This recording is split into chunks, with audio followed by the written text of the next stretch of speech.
আসসালামু আলাইকুম সুপ্রিয় এইচএসসি পরীক্ষার্থী বন্ধুরা, তোমরা সবাই কেমন আছো? 2026 সালে যারা পরীক্ষা দেবা তোমরা সবাই কেমন আছো? আশা করি সবাই অনেক অনেক ভালো আছো। তো তোমাদের গণিত নতুন সিলেবাস নিয়ে কথা বলবো আজকে। তো তোমাদের যেটা বিষয় সেটা হচ্ছে তোমাদের গণিত, সাধারণ গণিত এটা আমরা বলি। তো বিষয়গুলো হচ্ছে 109। তো চলো দেরি না করে আমরা দেখে আসি তোমাদের সিলেবাসে কি কি আছে। তো এখানে তোমরা দেখতে পারবা যে আম, অধ্যায় ও অধ্যায় সংগ্রাম এখানে আছে। তো এখান থেকে তোমরা দেখতেই পারবা যে এইখানে কিন্তু তোমাদের আছে হলো দ্বিতীয় অধ্যায়। আহ, দ্বিতীয় অধ্যায় থেকে সেট ফাংশনের কথা বলা হয়েছে এইখানে। এখানে তোমরা দেখতে পারবা সেট থাকবে, তারপর সেট প্রকাশের পদ্ধতি থাকবে, তারপরে সসীম সেট, অসীম সেট, ফাঁকা সেট, এইগুলা থেকে তোমাদের প্রশ্ন থাকবে। তো তারপরে যে চিত্র, উপসেট, প্রকৃত উপসেট, সেটের সমতা, সেটের অন্তর, সার্বিক সেট, পূরক সেট, সংযোগ সেট, ছেদ সেট, নিষেধ সেট, এইখানে সবগুলা আছে দেওয়া এখানে 2 নম্বর অধ্যায়ের এইগুলা। তো এখানে তোমরা দেখতে পারো যে এখানে আছে হলো শক্তি সেট থাকবে, ক্রমজোড় থাকবে, কার্তেশীয় গুণজ থাকবে। তারপর তোমরা দেখতে পারবা যে তৃতীয় অধ্যায়, এখানে প্রথম অধ্যায় কিন্তু নাই, তোমরা তৃতীয় অধ্যায় তোমরা দেখতে পারবা এখানে তৃতীয় অধ্যায় থেকে বীজগাণিতিক রাশি থাকবে। তো এখানে তোমরা দেখবা যে অন্যই থাকবে, ফাংশন থাকবে, ডোমেন ডো রেঞ্জ থাকবে, ফাংশনের লেখচিত্র থাকবে, বীজগাণিতিক রাশি থাকবে, বর্গ সংবলিত সূত্রাবলী থাকবে, তারপর ঘন সংবলিত সূত্রাবলী, উৎপাদকে বিশ্লেষণ, ভাগশেষ উপপাদ্য। তো তোমরা যদি এইগুলো পড়ো তাহলে কিন্তু তোমাদের কিন্তু কমন আসবেই। এইগুলা থেকে কিন্তু তোমাদের সিলেবাসে এইগুলা দেওয়া আছে। তো তোমরা এখান থেকে ফাংশনটা ভালোভাবে শিখবা, ডোমেন ও রেঞ্জ ভালোভাবে শিখবা, বীজগাণিতিক রাশিগুলো একটু দেখে যাবা ভালো করে। তো তারপর আমরা দেখব, তারপরে কিন্তু আর কোনো অধ্যায় নাই এইদিকে। তারপর কিন্তু তোমাদের কি দেওয়া হয়েছে, এখানে কিন্তু সপ্তম অধ্যায় দেওয়া হয়েছে। সপ্তম অধ্যায় জ্যামিতি, ব্যবহারিক জ্যামিতি, জ্যামিতি যাই বলা। তো এখানে দেখবে যে ত্রিভুজ অঙ্কন, চতুর্ভুজ অঙ্কন, ত্রিভুজ সংক্রান্ত সম্বন্ধ। অনেকেই আছো তোমরা ত্রিভুজ অনেক ভালো আঁকতে পারো এবং চতুর্ভুজ অনেক ভালো আঁকতে পারো। তো এইগুলোতে কিন্তু ভালো মার্ক দেয়, এইগুলোতে কিন্তু তোমাদের কি হয়, বাংলার মধ্যে তোমরা মার্ক পাবা। তোমরা যদি প্রশ্নটা বুঝতে পারো, বুঝে যদি তোমরা যদি অ্যান্সারটা করতে পারো তাহলে তোমাদের ক্ষেত্রে কিন্তু সেটা ভালো হবে, তোমরা কিন্তু সেটা ভালোভাবে লিখতে পারবা। তো এখানে দেখো, এখানে থাকবে হলো ত্রিভুজের ত্রিভুজের ভূমি, ভূমি সংলগ্ন একটি কোণ ও অপর দুই বাহুর সমষ্টি দেওয়া আছে, ত্রিভুজই আঁকতে হবে। তারপর দেখো ত্রিভুজের ভূমি, ভূমি সংলগ্ন একটি সূক্ষ্মকোণ ও অপর দুই বাহুর অন্তর দেওয়া আছে, ত্রিভুজটি আঁকতে হবে। তারপর দেখো ত্রিভুজের ভূমি সংলগ্ন দুইটি কোণ ও পরিসীমা দেওয়া আছে, ত্রিভুজটি আঁকতে হবে। এইরকম প্রশ্নই কিন্তু তোমাদের দেওয়া থাকে প্রশ্নগুলোতে। তো এগুলো তোমরা একটু ভালোভাবে দেখবা, তোমরা যদি একটু প্র্যাকটিস করো তাহলে কিন্তু তোমরা এটা কিন্তু ভালোভাবে কিন্তু তোমরা পরীক্ষা দিতে পারবে কিন্তু এই। তারপর দেখো কিন্তু এটা তোমাদের ভালোভাবে জানতে হবে, শিখতে হবে। এখন আকাশ আঁকাটা শিখতে হবে যাতে তোমাদের জ্যামিতিটা তোমাদের ভালো হয় এবং তোমরা নাম্বার পেতে পারো।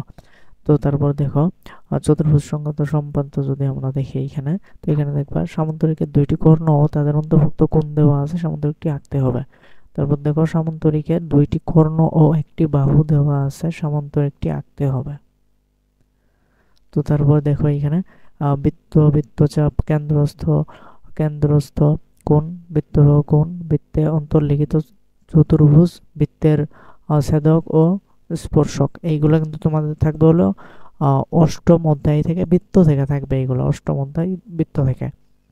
তো তারপরে যে বৃত্ত সম্পর্কিত উপপাদ্য, বৃত্তের একই চাপের উপর দণ্ডায়মান বৃহস্ত কোণ কেন্দ্রস্থ কোণের অর্ধেক। তারপর দেখো বৃত্তের একই চাপের উপর দণ্ডায়মান বৃহস্ত কোণগুলো পরস্পর সমান। তারপর দেখতে পারবো অর্ধবৃত্ত কোণ এক সমকোণ। তো এগুলো থেকে তোমাদের প্রশ্ন থাকবে বৃত্ত থেকে। তো বৃত্ত তোমরা ভালোভাবে পড়বা, এগুলো বৃত্ত থেকে তোমাদের প্রশ্ন হবে এবং জ্যামিতি থেকেও তোমাদের প্রশ্ন হবে। তারপর আমরা নিচে যাই একটু, নিচে গেলে এই যে বৃত্ত থেকে অনেকগুলো ইয়ে আছে, এইগুলা তোমরা দেখতে পারবা। তারপর দেখো নবম অধ্যায়, নবম অধ্যায়ে থাকে তোমাদের ত্রিকোণমিতিক অনুপাত। এইগুলো তোমরা ত্রিকোণমিতিক এইগুলো আমি না বলে ভিডিওটা লম্বা হয়ে যাবে তাহলে। তো এইগুলো তোমরা একটু ভালোভাবে পড়ে নিবা, ভালোভাবে দেখে শুনে যাবা, তাহলে তোমাদের পরীক্ষার রেজাল্টটা ভালো হবে এবং তোমরা পাস করতে পারবা, ভালো রেজাল্ট নিয়ে তোমরা পাস করতে পারবা। তো তারপর দেখো এইখানে যদি বলি, তারপর তোমাদের আছে হলো একাদশ অধ্যায়। একাদশ অধ্যায়ে আছে তোমাদের বীজগাণিতিক অনুপাত ও সমানুপাত। তারপর দেখো 16 নম্বর অধ্যায়, ষোড়শ অধ্যায়, এখানে আছে পরিমিতি।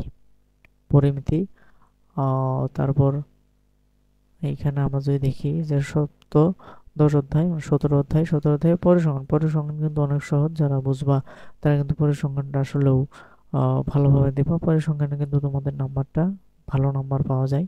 তো তোমরা এইগুলো একটু ভালোভাবে দেখে যাবো। পরিসংখ্যান থেকে কিন্তু তোমাদের হতে পারে যে পরিসংখ্যান থেকে তোমাদের 2টি প্রশ্ন থাকতে পারে। তো তাই তোমরা পরিসংখ্যানটা এখন যারা শিখোনি তারা শিখে নিও, ফাইনাল পরীক্ষাতে তোমাদের কাজে আসবে। তো এইখানে আর কোনো তোমাদের নাই, এইখানে আর কোনো অধ্যায় নাই। তো আমরা আবার চলে দেখে আসি যে তোমাদের কোন কোন অধ্যায় আছে। তো এখানে আমরা দেখি যে তোমাদের দ্বিতীয় অধ্যায় আছে, দ্বিতীয় অধ্যায়, তারপর তৃতীয় অধ্যায় আছে, তারপর সপ্তম অধ্যায় আছে, তারপর অষ্টম অধ্যায় রয়েছে এখানে, অষ্টম অধ্যায়। তারপর রয়েছে হলো তোমাদের নবম অধ্যায় রয়েছে এখানে, তারপর একাদশ অধ্যায়। তারপর তোমরা দেখতে পারবা যে ষোড়শ অধ্যায় মানে 16তম অধ্যায়। তারপর তোমরা দেখতে পারবা যে সপ্তদশ অধ্যায় পরিসংখ্যান। এই ছিল তোমাদের সিলেবাস। নতুন সিলেবাসে তোমাদের এইগুলো অ্যাড করা হয়েছে। তো তোমরা দেখো, এখন তোমাদের এইগুলো দেখাই দিলাম, তোমরা একটু ভালোভাবে পড়বা, পড়লে কিন্তু তোমাদের জন্য ভালো, তোমরা পরীক্ষায় ভালো রেজাল্ট করতে পারবা। তো আমরাও চাই তোমরা সবাই ভালো রেজাল্ট করো, এই প্রত্যাশাই করি। তো সেই পর্যন্ত সবাই ভালো থাকো, সুস্থ থাকো, এবং চ্যানেলে নতুন হয়ে থাকলে অবশ্যই লাইক, কমেন্ট, শেয়ার এবং সাবস্ক্রাইব করে আমাদের পাশেই থেকো। তো আবারও বলতেছি, সবাই ভালোভাবে এইটা ভিডিওটা দেখবা, দেখার পর তোমরা তোমাদের মতামতটা জানাবা, এই বললি। এবং তোমরা ভালোভাবে লেখাপড়া করো, ভালোভাবে পড়ো, যাতে তোমার ফাইনাল রেজাল্টটা ভালো হয়। তো পরবর্তী ভিডিও পর্যন্ত সবাই ভালো থাকো, সুস্থ থাকো। আসসালামু আলাইকুম।